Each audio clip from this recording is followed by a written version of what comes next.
Olá, eu sou Cosme Massi.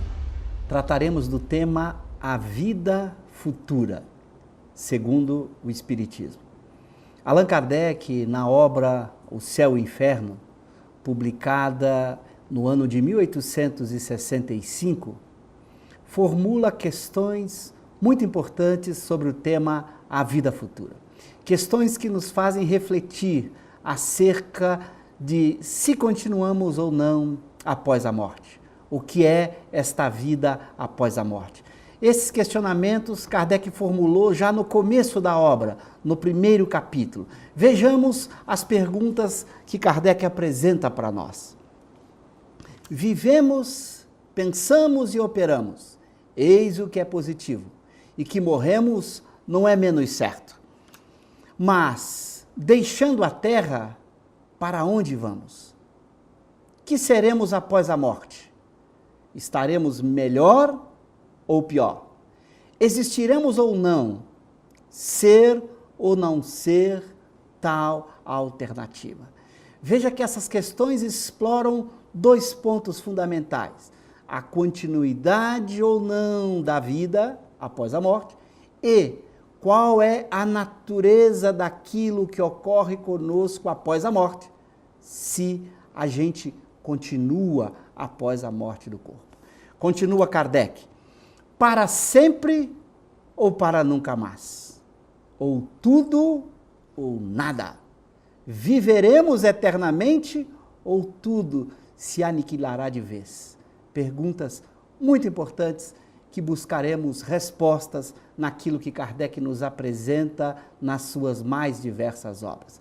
Vejamos então que respostas as filosofias em geral, e em particular a filosofia espírita, nos oferece. Quais são as respostas possíveis para essas questões? Começando numa análise um pouco mais geral das respostas, para depois buscarmos um aprofundamento nas possíveis respostas para as questões que foram formuladas. Vejamos. Como o materialismo responderia às questões formuladas? A resposta materialista é talvez a resposta mais simples. Nada há após a morte. Se nada há após a morte, todas as perguntas se esvaziam.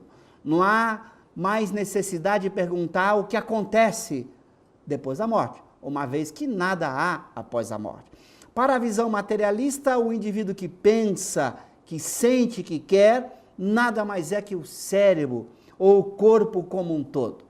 Aniquilado o corpo, aniquila-se a consciência, o ser pensante deixa de existir. Portanto, para o materialista, todas as questões sobre a continuidade ou não da vida estão simplesmente respondidas. Não há nada após a vida corporal, portanto, não adianta para o materialista nenhum questionamento sobre a vida futura. A vida é apenas a vida presente, a existência corporal, que dura o tempo que durar, é a única existência para o materialista. Então, a resposta materialista é bem simples. Nada há após a morte. Somos um corpo que desaparece com a morte. A nossa consciência, nossos pensamentos, nossos sentimentos desaparecem com a morte do corpo. Para o espiritualismo, no entanto, a resposta é diferente. O espiritualista defende a tese de que a alma existe antes e depois da morte do corpo. Então, para o espiritualista, o ser que pensa, que sente e que quer, não é o cérebro, não é um corpo, é uma alma, que existiu antes do corpo ser criado, ou foi criada no momento antes do corpo surgir, e que após a morte do corpo, continua a sua existência. Então, a resposta do espiritualismo em geral é pela existência de um ser pensante, que não é o cérebro, que não é o corpo físico, e este ser pensante prossegue sua existência após a morte do corpo. São duas respostas possíveis na postura materialista ou na postura espiritualista. Veja que a resposta espiritualista tem uma generalidade muito ampla.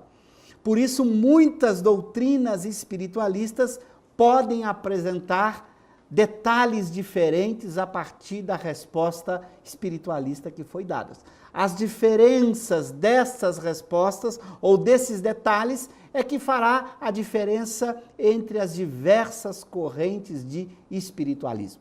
Nós vamos aprofundar uma determinada corrente de espiritualismo, que é o que a gente chama de espiritismo, que aceita que há no homem uma alma e vai discutir de que maneira ocorre a sobrevivência desta alma após a morte do corpo. Então vejamos o que há de comum ou de diferente nessas diversas concepções espiritualistas acerca do homem, acerca da continuidade da vida. Então não vamos discutir aqui a tese materialista, porque esta tese, a questão já está totalmente resolvida. Não há o que falar para o materialista acerca da vida após a morte. Então vamos discutir o pensamento espiritualista e veremos como as diversas correntes de espiritualismo interpretam a questão da vida após a morte. Vejamos então quais são as diversas doutrinas espiritualistas e de que maneira essas doutrinas respondem à questão da vida após a morte do corpo. Há entre todas elas pontos em comuns.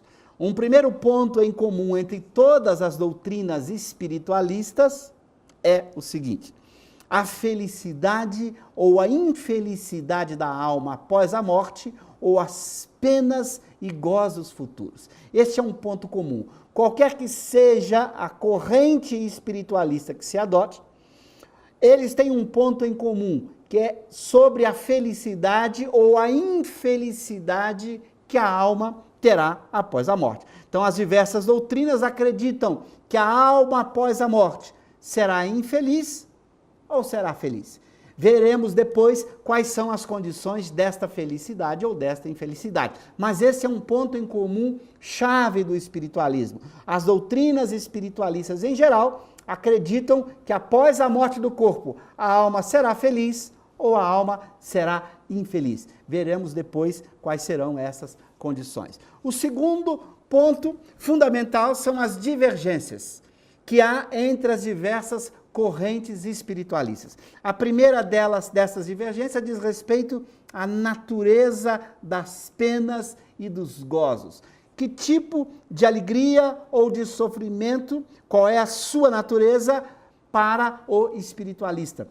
Há um sofrimento de que tipo? A alma sofre dores físicas, morais, emocionais, psicológicas?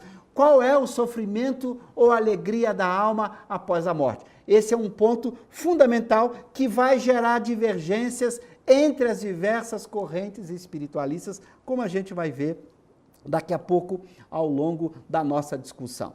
O segundo ponto que vai criar divergências entre as diversas doutrinas espiritualistas são as condições determinantes das penas e dos gozos. Se eu vou sofrer após a morte do corpo, o que vai determinar esse sofrimento?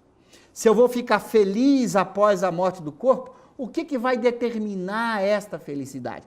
Que condições eu devo cumprir na terra para ser feliz após a morte? Ou que condições eu devo cumprir para ser infeliz após a morte? Verificaremos que as diversas doutrinas espiritualistas apresentam essas divergências quando tentam explicar esses dois pontos.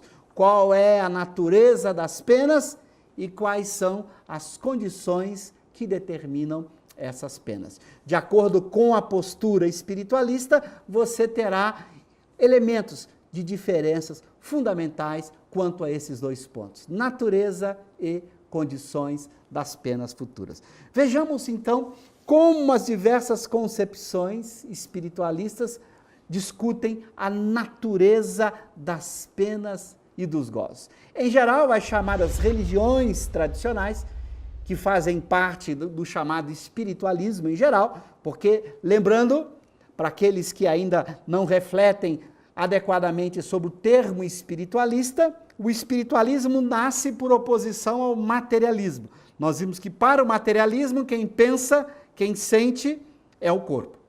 Para o espiritualista é a alma. Então, são espiritualistas todos aqueles que acreditam que há no homem uma alma que sobrevive à morte do corpo. Por isso, as religiões tradicionais, todas elas são doutrinas espiritualistas. O que pensam então as religiões tradicionais sobre a natureza e as penas e os gozos futuros? Qual é a natureza? Do que é formado? O que constitui este sofrimento ou essa alegria? As religiões tradicionais têm alguns elementos chaves nessa natureza. Elas dizem o seguinte: a natureza dos prazeres ou dos tormentos ou dos sofrimentos da alma são físicos. Há um elemento físico por trás do prazer ou por trás da alegria. Por isso, as doutrinas espiritualistas que prescrevem um céu ou inferno colocam condições físicas de sofrimento ou de alegria. Então, nas doutrinas que tratam do inferno, o indivíduo sofre torturas físicas, sente dores físicas. A mesma coisa diz respeito às alegrias. Ele tem certos prazeres materiais. Há uma reprodução em muitas doutrinas espiritualistas daquilo que é o prazer ou o sofrimento do corpo. Aqui na Terra, os prazeres e sofrimentos físicos são representados após a morte pelas doutrinas espiritualistas da mesma forma. Há prazeres ou há dores físicas. Na visão espírita, nós vamos encontrar uma primeira grande divergência entre os espiritualistas tradicionais e o espiritismo. A primeira grande divergência diz respeito a esse tipo de alegria ou de dor que a alma sente após a morte. Para o espírita, toda alegria, toda tristeza da alma é principalmente de natureza moral. Não há um componente físico por trás dessa dor ou por trás desta alegria. Isso porque para o espírita, a alma não tem um corpo parecido com o corpo físico.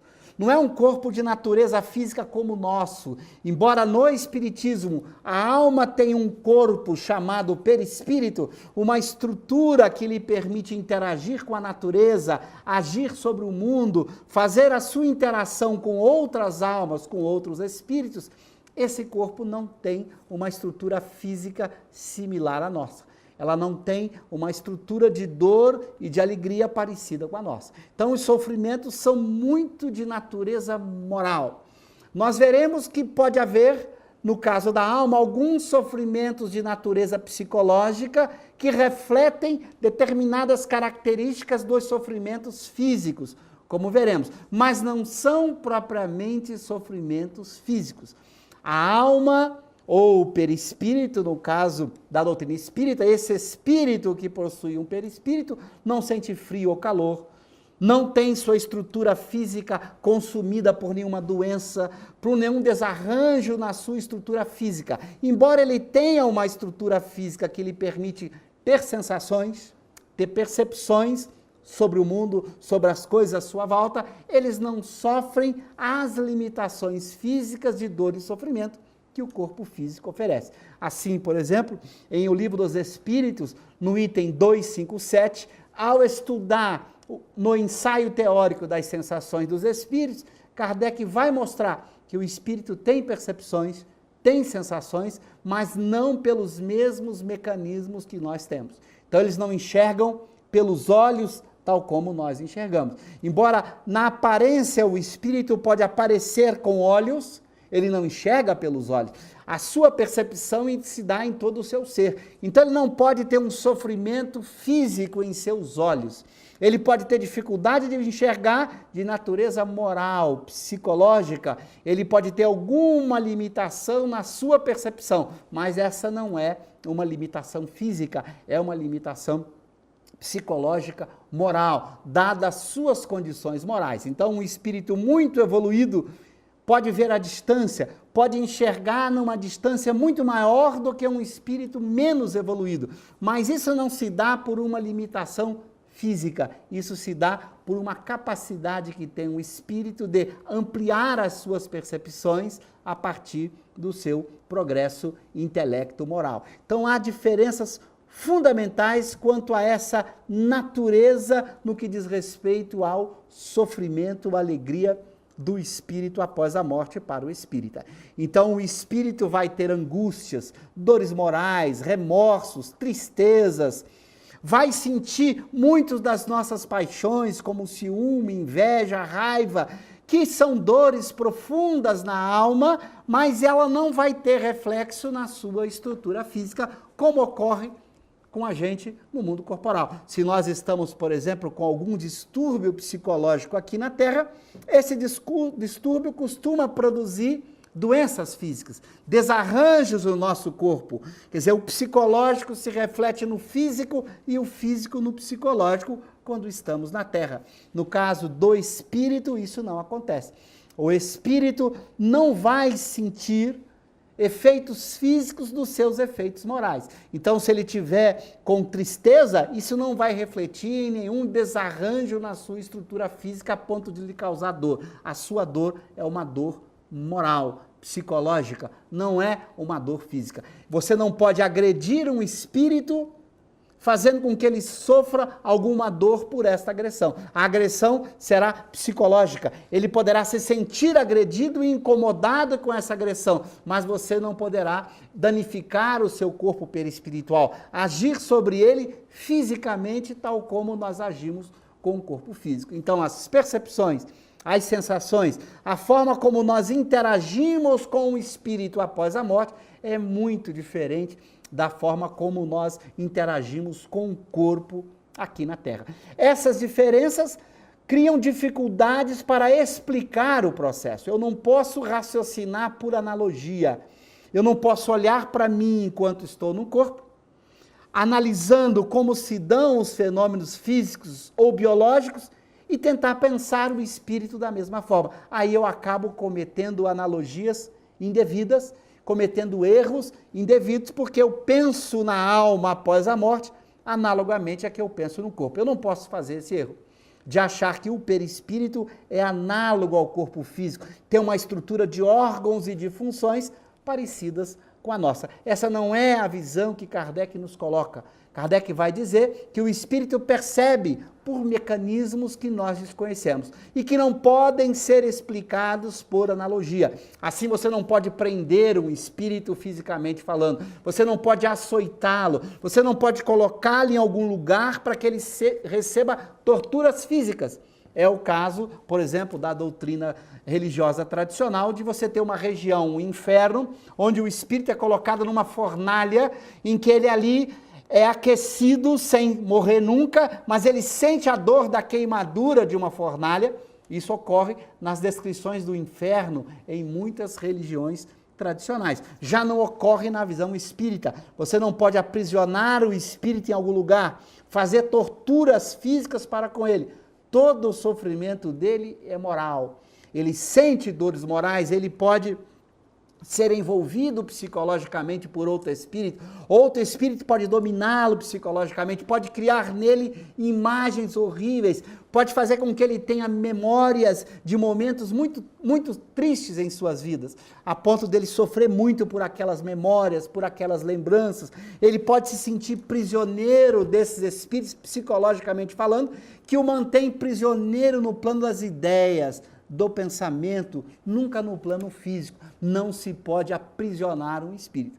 E Kardec chega a essas conclusões fazendo experiências. Por exemplo, Kardec evoca espíritos de todos os níveis evolutivos. Isso a gente vai encontrar nessa obra que estamos examinando aqui no primeiro capítulo, que é o Céu e o Inferno, quando Kardec evoca espíritos dos mais diversos níveis. Então ele evoca um suicida, por exemplo, e vai perguntar a esse suicida como ele vive. Há um caso de um suicida evocado por Kardec que ele descreve que se vê caindo de um precipício.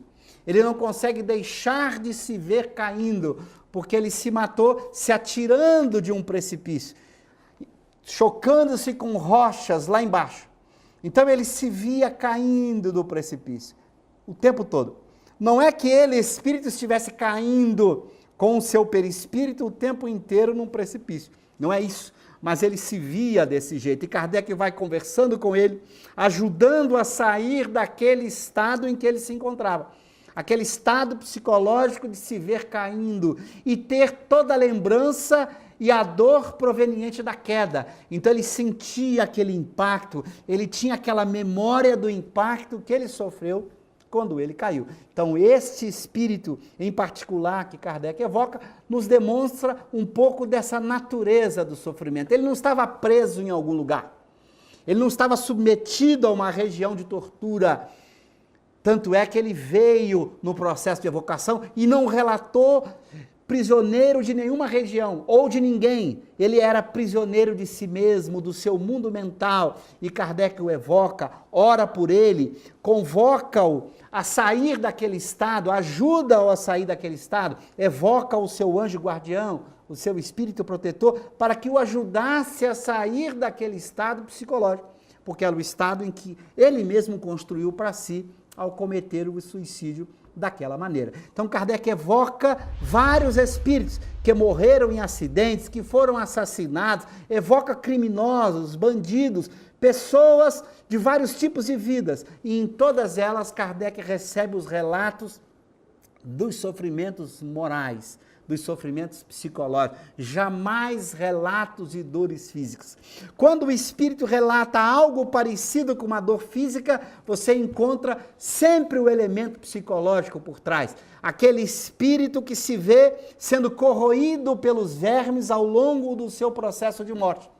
Não é que ele, espírito, está sendo corroído por vermes, já que o espírito não tem o seu perispírito como um corpo que pudesse ser corroído por vermes. Mas ele tem a lembrança daquele estado de decomposição do corpo que ele acompanhou, que ele se sentiu preso àquele corpo. Então aquele estado de decomposição provoca nele esse estado psicológico de dor e de sofrimento, a ponto dele julgar que os vermes o estão corroendo. Mas é um estado psicológico e não algo físico dos vermes destruindo a sua estrutura perispiritual. Então há, como diz Kardec, elementos físicos nesse elemento psicológico, mas o sofrimento é moral, não é físico no sentido em que nós chamamos um sofrimento ocasionado no corpo biológico, um corte, uma agressão física, alguma coisa que esteja atuando sobre o sistema nervoso, produzindo uma dor localizada, porque no corpo a dor é localizada,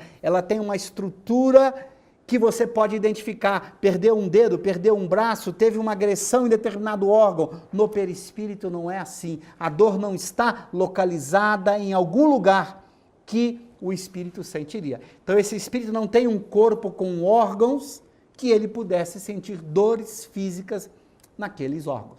Então há diferenças fundamentais na natureza dessas dores físicas. Esse é um elemento muito importante. Não há, portanto, dores físicas, há apenas dores e sofrimentos morais. Um outro elemento importante das diferenças entre as doutrinas tradicionais e o espiritismo, com respeito à natureza das penas e dos gozos futuros, diz respeito ao tempo, ao período de tempo do sofrimento ou da alegria. Vejamos então o que pensam tanto as doutrinas tradicionais quanto o espiritismo. Nas doutrinas tradicionais, a natureza das penas tem a ver com a eternidade delas. O espírito vai sofrer por toda a eternidade ou vai ficar feliz por toda a eternidade. Muitas das doutrinas tradicionais apresentam a noção de céu e inferno baseado exatamente nesta visão de tempo. Você vai para o inferno e jamais sairá de lá. Ou você vai para o céu e jamais sairá de lá. O inferno representando o sofrimento físico eterno e o céu representando um prazer e uma alegria também com ingredientes físicos por toda a eternidade. No caso da doutrina espírita, isso é diferente. Tanto o sofrimento quanto a alegria, ela depende do progresso moral realizado, ou seja, o espírito vai ficar no seu estado de tristeza moral ou de alegria moral, de felicidade ou de infelicidade, dependendo do progresso intelecto-moral realizado.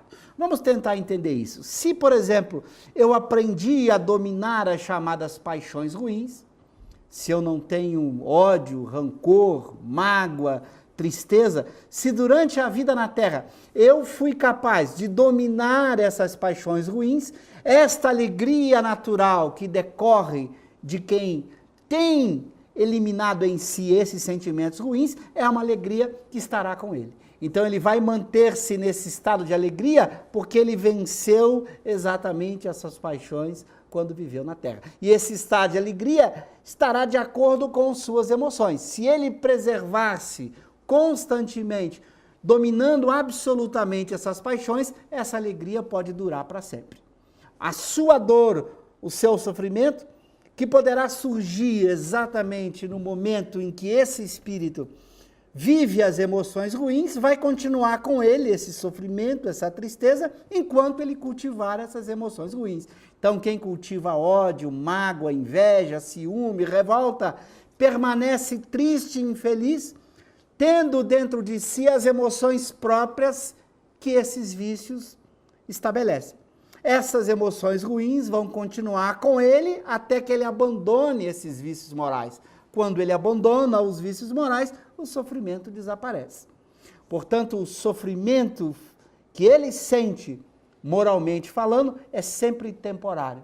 Vai durar até que ele se renove espiritualmente falando. Até que ele mude o seu mundo interior, esse sofrimento continua com ele. Então o espírito terá limitações de percepção, limitações de locomoção, limitações a partir do momento em que ele se mantém nesse estado de perturbação. Quando ele se equilibra, quando ele se renova interiormente, essas limitações vão desaparecendo e ele vai conquistando melhores condições de existência. Então, seu sofrimento é temporário, dura o tempo necessário para que ele se reformule, para que ele encontre um novo percurso, um novo caminho, mudando a si próprio. Quando ele muda a si próprio, quando ele se transforma, sua dor, seu sofrimento moral desaparece com essas mudanças. Então, há sempre uma temporalidade na dor do espírito, do ponto de vista do espírito.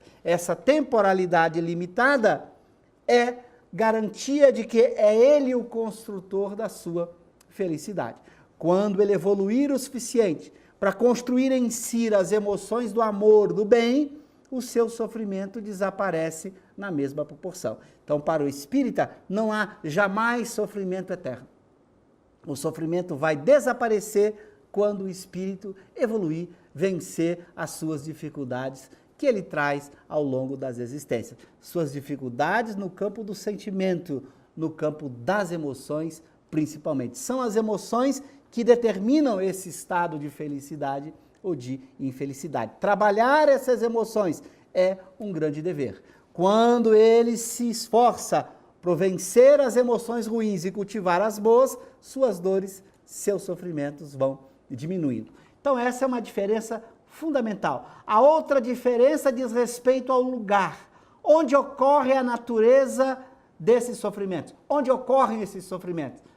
Para doutrinas espiritualistas tradicionais, esses lugares são definidos, determinados. Então o espírito sofrerá em determinado lugar ou sentirá felicidade em outro lugar.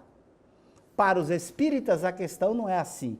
A felicidade ou a infelicidade, ela ocorre onde o espírito estiver, porque é um estado interior.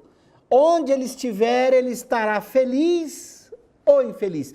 Não é o mundo físico ou o lugar físico onde ele se encontra que vai ser o elemento definidor de sua felicidade. Então, um espírito bom da escala espírita, aquele que só pensa o bem, só vive o bem, ele estará sempre feliz, não importa o mundo onde ele se encontra. Não importa o planeta em que ele vem habitar ou a região do plano espiritual onde ele se encontra. Ele estará sempre feliz, ele estará sempre bem. Então não há regiões infernais na visão espírita, nem regiões celestiais.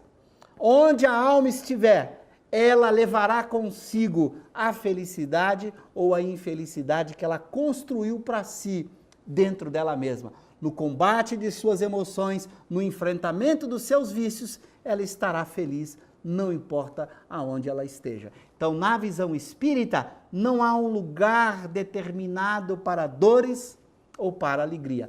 O espírito estará triste ou alegre de acordo com o seu estado interior. É o seu mundo interior que determina a sua felicidade ou a sua infelicidade. Não é um mundo fora dele.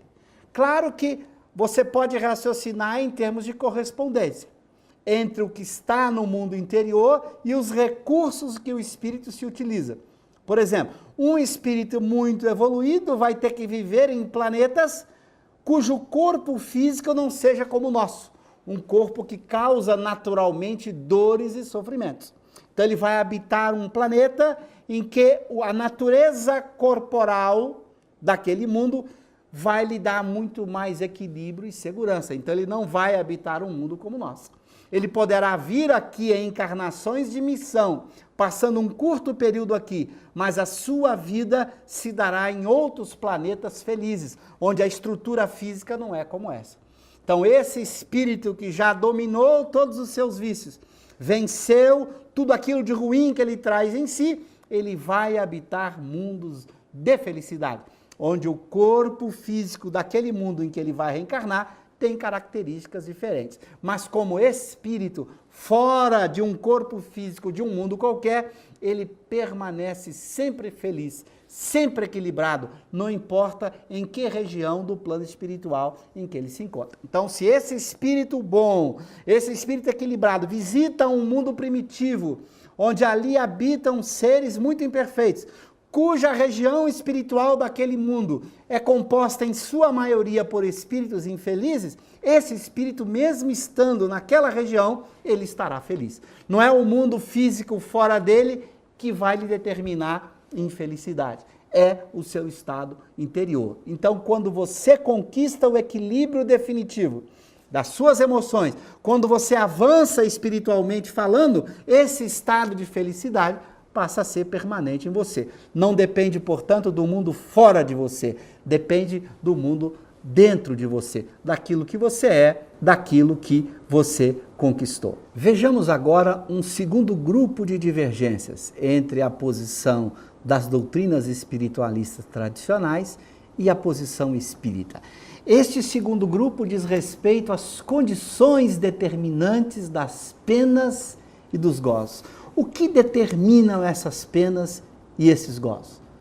Sabemos que na concepção espiritualista tradicional há elementos físicos determinantes que fazem parte da natureza dessas penas. Na posição espírita, a natureza é moral, mas o que determina uma coisa ou outra? Quando é que eu vou ter dores ou alegrias? O que vai determinar isso? Vejamos como as doutrinas encaram a questão. Nas doutrinas tradicionais, ter ou não uma fé ou uma religião especial é uma condição determinante para o indivíduo, por exemplo, ir para o céu. Então, o indivíduo irá para o céu, em algumas doutrinas, se ele acreditar em alguma coisa. Ter uma crença, ter uma fé é uma condição, para algumas doutrinas religiosas, para que ele vá para o céu, para que ele vá ser feliz. Então, a felicidade seria determinada por uma crença, por um tipo de crença. Se essa crença estiver de acordo com aquele ponto de vista religioso, esse indivíduo poderia ir para o céu. Um outro elemento forte é a crença em dogmas particulares. Então, algumas doutrinas religiosas propõem dogmas. Se o indivíduo acredita nesses dogmas, ele poderia ficar feliz após a morte, porque essa crença seria o amparo para a sua felicidade após a morte. Ele iria para o céu se ele adota esses dogmas. Ou então, ou conjuntamente, certas práticas exteriores de adoração e de culto. Então, se o indivíduo praticar determinadas coisas, fisicamente falando, ele vá a determinado tempo religioso, ele ore de determinada forma, ele cumpra os seus deveres religiosos, para algumas crenças religiosas, esta crença, essas práticas, fariam com que ele fosse para o céu.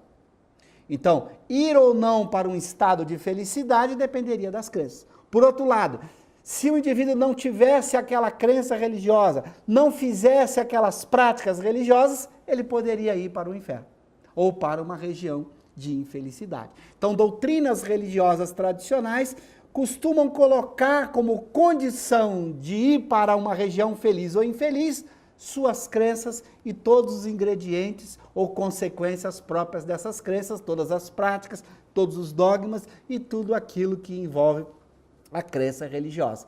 Aqui é uma diferença fundamental entre a visão espírita e muitas dessas visões tradicionais. Na visão espírita, a crença não é o elemento chave. O indivíduo, inclusive, pode acreditar no espiritismo, pode aceitar todos os princípios espíritas e, mesmo assim, ficar numa situação infeliz após a morte. O que determina a felicidade ou a infelicidade na visão espírita não é definida pela crença que a pessoa adota. No espiritismo, a felicidade está na razão direta do progresso intelecto-moral realizado, a cada um segundo as suas obras. É aquilo que o indivíduo é no seu mundo interior que vai determinar a felicidade ou a infelicidade dele. Aquilo que ele vive, a forma como ele vive, como ele leva a vida, como ele se comporta na vida material, é que determina a sua felicidade ou a sua infelicidade. Mas não é simplesmente um comportar-se de fora, uma aparência de virtude. É preciso ser virtuoso. Não basta eu ter a aparência de que conquistei determinadas virtudes. De fato, eu preciso conquistá-la. A virtude é aquilo que vai determinar a minha felicidade futura, independente da crença que eu venha adotar. Eu posso mesmo acreditar em outra coisa. Eu posso ter uma crença, inclusive, materialista. Eu posso acreditar que a vida acaba com a morte. E mesmo assim, se a minha vida for virtuosa, eu estarei numa condição feliz após a morte. Se eu acreditar e não viver a própria crença, no caso da crença espírita, não adianta. Não basta ter uma crença, é preciso ser aquilo que a crença espírita coloca para você. Então, as condições de infelicidade ou de felicidade são determinadas por aquilo que o indivíduo é, pelo seu comportamento, pela forma de ser e de agir, não por aquilo que ele acredita. Essa é uma diferença muito importante, porque essa diferença significa que não há, no caso específico da doutrina espírita, necessidade de templos de adoração, de lugares específicos onde você mostra a sua crença. Então essa é uma diferença muito importante. Não haveria necessidade de se ter nenhum templo na visão espírita, porque não é um templo fora de você que é necessário para a garantia da sua felicidade. Não há necessidade nem mesmo que você tenha intermediários, pessoas que fariam a intermediação entre você e a divindade, ou entre você e a sua felicidade futura. O que determina a sua felicidade futura, repitamos, é a sua maneira de viver, é o seu caráter, é o seu comportamento. Para chegar a essas conclusões, o Espiritismo não apresenta isso como uma hipótese teórica, como apenas um raciocínio. Kardec evoca os espíritos de vários níveis evolutivos. Evoca espíritos de criminosos, de pessoas equivocadas, de pessoas que foram viciadas na vida, pessoas que tiveram vários tipos de vícios morais. Evoca também almas boas, almas nobres, almas dos chamados santos, de grandes homens da humanidade. E é a partir da informação que eles forneceram a Kardec que Kardec vai tirar essa conclusão. Então Kardec vai evocar uma rainha e ela vai contar o quanto ela estava infeliz. Ela não era, após a morte, nenhuma rainha. E ela vai dizer que ela se sentia inferior aos servos. E ela, ao comparar com alguns daqueles que a serviram, ela vai dizer que gostaria de estar no lugar deles. Porque lá no plano espiritual ela se sente muito mais inferior. Ela sofre muito mais do que muitos daqueles que a serviram quando ela foi rainha na terra. Então ela vai dizer que a condição de infelicidade dela estava na razão direta da vida que ela levou, como ela levou uma vida fútil, vulgar, sem realizar o bem, sem mudar o seu mundo interior para melhor, ela estava infeliz no plano espiritual. Então Kardec vai evocar pessoas equivocadas e mostrar que o sofrimento é uma decorrência destes equívocos, dos erros cometidos, de tudo aquilo que o indivíduo fez, contrariando a própria dignidade moral.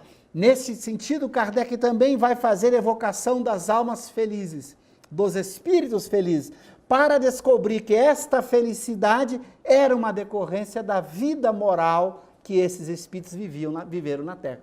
Então, almas que se dedicaram ao bem, à fraternidade, que cultivaram as emoções nobres na terra do amor, da fraternidade, do equilíbrio, essas almas estão felizes após a morte, independente da crença que adotaram.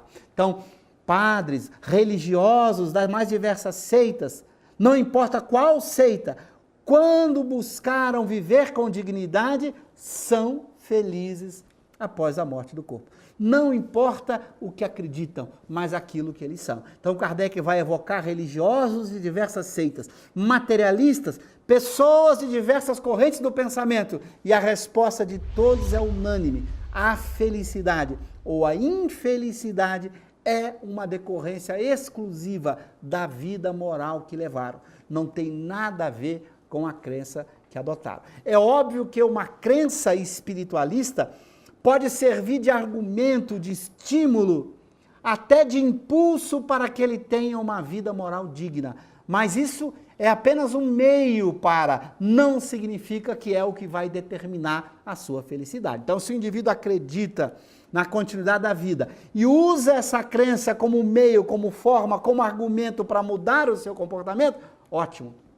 Mas é esta mudança no comportamento que vai fazer com que ele cresça, e não simplesmente a crença que ele adota. Então a crença pode servir como um mecanismo poderoso de construção de sua vida, de uma vida melhor, de uma vida mais feliz, mas não é ela que determina.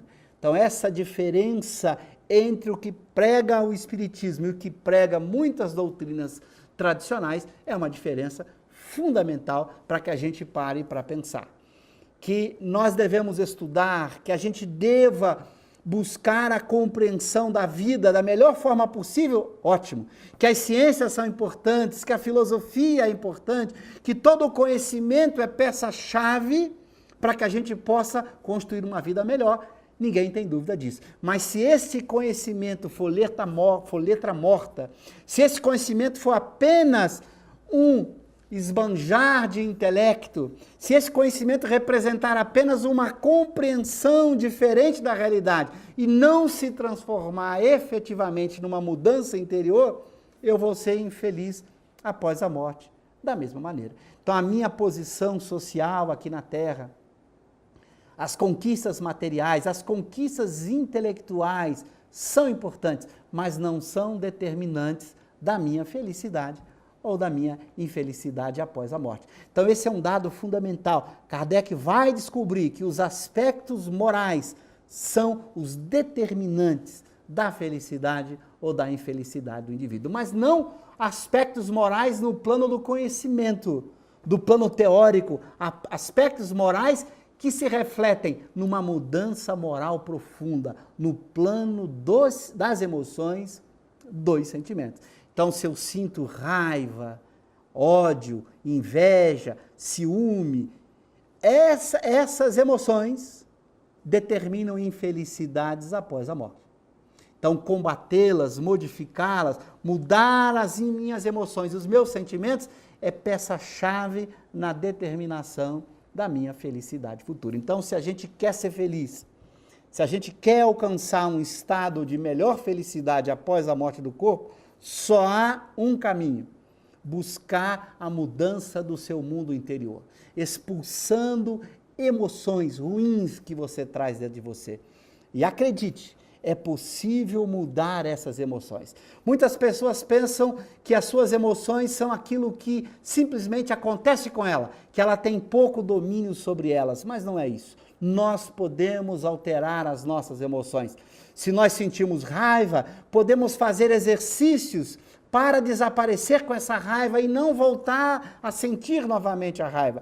Se a gente sente ciúme, nós podemos trabalhar isso de forma a não sentir mais ciúme. Se a gente sente inveja, nós podemos combater essa emoção ruim para que a gente conquiste outras emoções mais nobres, mais grandiosas. Esse esforço de dominar-se, mudando a sua natureza moral, é o grande desafio de cada um de nós. Se nós não trabalharmos este mundo interior, segundo o Espiritismo, nossa infelicidade após a morte é certa. Nós continuaremos levando para a vida futura as infelicidades que cultivamos na vida presente. Não há solução de continuidade nesse processo. Não há interrupção. Se cultivo emoções tristes, infelizes, ou as chamadas emoções ruins aqui na Terra, vou continuar triste, infeliz após a morte. A morte não é um salto. Não basta morrer para ser feliz. Não basta acreditar que eu vou para um lugar feliz para ser feliz. É fundamental uma mudança definitiva. Pascal, no Evangelho segundo o Espiritismo, numa mensagem admirável, vai falar deste verdadeiro capital, desse elemento chave para a conquista da felicidade futura. E Pascal vai dizer que quando você vai fazer uma viagem, você procura fazer todos os preparativos para essa viagem. Se você vai para um país estrangeiro, você vai buscar saber qual a vestimenta que você deve usar lá, qual a moeda que você deve usar para poder estar naquele país, ali alugar o seu quarto, cuidar da sua alimentação. Então você vai buscar levar para aquele país para onde você vá as condições de uma vida melhor. Então você conhece o que vale naquele país, a fim de viver melhor lá. Qual é a moeda, como funciona a vida social naquele país. Então quando você viaja para um país estrangeiro, se você não quer ficar infeliz lá, você tem que se preparar para essa viagem, sabendo como viver melhor lá. O que vai te dar felicidade lá? E Pascal vai dizer, se você quer se preparar para a vida futura, a única moeda que vai garantir uma vida feliz lá são as virtudes. As virtudes são essa moeda que você vai usar para viver melhor nesta viagem que todos nós faremos. Porque essa viagem é inadiável. Cedo ou tarde ela vai acontecer. Todos vamos voltar, vamos retornar à vida espiritual. E para que a gente retorne em condições mais felizes, que a gente possa viver lá com mais felicidade do que a gente já vive aqui, como disse Pascal, só temos uma única condição: praticar as virtudes, buscar ser um indivíduo virtuoso. Sem virtudes, eu levarei para lá a mesma infelicidade que eu já vivo aqui. Não há milagres nesse processo, são mudanças bruscas. Nada, ninguém vai me dar felicidade ou infelicidade. Nenhuma crença vai me dar isso. Apenas eu serei capaz de me dar essa felicidade se eu trabalhar fortemente na conquista dessas virtudes. Por isso a importância para o Espiritismo das virtudes. Esse é um tema muito importante que Kardec vai abordar em várias obras. As virtudes são aquilo que eu mais preciso como garantia para a minha felicidade. Então, quer ser feliz? Deseja uma vida futura melhor? Quer encontrar uma situação melhor após a morte? Seja virtuoso. Busca a virtude já, agora. E a virtude, para ser conquistada, tem que ser trabalhada diariamente. Todos os dias de nossa vida, precisamos trabalhar para vencer a inveja, o ciúme, a raiva, a mágoa, o ódio. Esse é um trabalho constante, diário, com esforço para conquistar a humildade, a benevolência, a indulgência, o perdão, todas essas virtudes fundamentais, propostas pelo Cristo, estudadas por Allan Kardec e por diversos espíritos, essas são as virtudes que nós precisamos trabalhar. Se não trabalharmos, não seremos felizes. Então está em nossas mãos. Ou a felicidade ou a infelicidade na vida futura. O que vai ser de nossa vida futura está exclusivamente nas nossas mãos. Viver hoje para construir um amanhã melhor. Praticar hoje para ser amanhã mais feliz. A escolha é nossa. Se não fizermos isso, se continuarmos com os mesmos vícios, continuaremos infelizes após a morte. Teremos que voltar novamente num processo evolutivo permanente até que a gente decida seguir o único caminho possível. O único, não há outro. O caminho da conquista das virtudes. O dia que fizermos isso, seremos verdadeiramente felizes. O desafio está posto, que cada um de nós decida e faça a sua escolha. Como ir para uma vida futura melhor? Como conquistar a felicidade futura que tanto almejamos? Está em nossas mãos, é aí que o Espiritismo nos ajuda fortemente. A doutrina espírita nos dá não apenas qual é o caminho, mas como a gente deve trabalhar na conquista desse caminho. Estudando as obras de Allan Kardec, teremos orientações de como praticar essas virtudes, de como fazer esse enfrentamento de si mesmo, de como lutar contra o homem velho do passado que caminha conosco há tanto tempo, há tantas existências, preso aos vícios, preso a tantas dores, a tantos sofrimentos. Como reverter esse quadro que vem conosco ao longo de tanto tempo. Construir para amanhã um futuro melhor.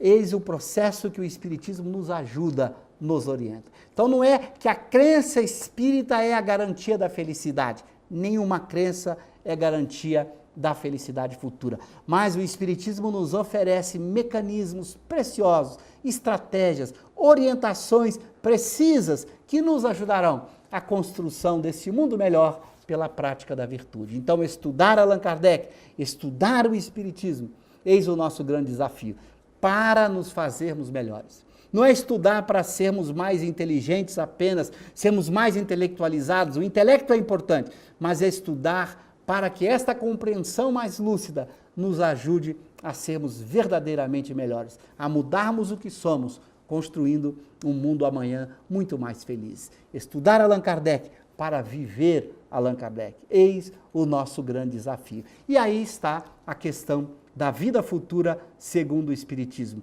Ela é uma realidade. A vida futura é uma realidade. Da mesma maneira que para o materialista a morte é uma realidade, para o espírita a vida futura é uma realidade. Iremos para esta vida. Não há volta, não há retorno, sempre prosseguiremos. Nunca deixaremos de existir, por mais que as crenças materialistas preguem o contrário. Que a existência da alma e sua sobrevivência é um fato espírita, uma demonstração dessa ciência espírita. Então iremos para esse mundo, para essa vida futura. Não há escapatória. Então nos preparemos para ela. Busquemos os elementos que vão nos dar esta felicidade. Lembrando ainda que para o Espiritismo, esta vida futura é muito mais longa em termos de tempo do que a vida de hoje. Um homem vive na Terra 70, 80, 90, 100 anos e ele passa a maior parte do tempo na vida espiritual, na vida futura. Façamos a escolha. Para onde queremos ir? De que forma iremos? Como será a nossa felicidade? São essas as questões que Allan Kardec colocou no começo. Para onde iremos? Como viveremos? Seremos felizes ou infelizes? Aí está a resposta espírita. Que cada um escolha o caminho que deve seguir. Busque ser feliz. Trabalhe na conquista das virtudes. É o que nós esperamos que o Espiritismo nos ajude a entender. Estudemos Kardec.